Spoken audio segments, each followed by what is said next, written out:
Anime finished this year number 32. Yuri is my job. 7 out of 10. This is one where I can totally understand some people having trouble overcoming the initial hurdles that you need to in order to enjoy it. I mean, if you watch, you're going to have to put up with several characters getting upset with the lead because they basically threw her on stage in the middle of a play without giving her a script or even a synopsis of the play to work with, just assuming that she would pick up on the context without being told. That's something that can be infuriating to watch, and it even wore on me after a while. But once you get past there, I think there's plenty of interesting character drama to go around. This is a series that is about people who are fundamentally incapable of communicating what they feel to each other.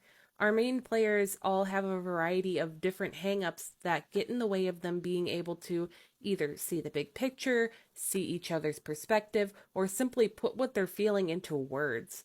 This isn't a show where everyone is miscommunicating just to keep the conflict going, but one where the characters are actively unwilling to or struggling to communicate effectively, which can be fascinating to watch.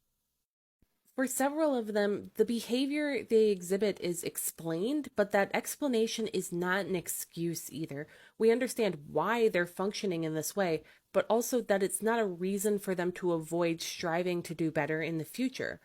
Progress is a slow thing for them as well, incremental steps that are getting them there, but can be painful along the way. It's not perfect, and there are parts that are annoying, like the way that everyone seems to consistently fail to recognize when Hime doesn't really get the whole theme of the cafe, and as a result, might need some extra explaining to get her up to speed. I feel like the season ends off in a bit of an awkward spot where some of the threads that feel like they should have been resolved aren't. It's a series that definitely needs another season to make it feel more whole.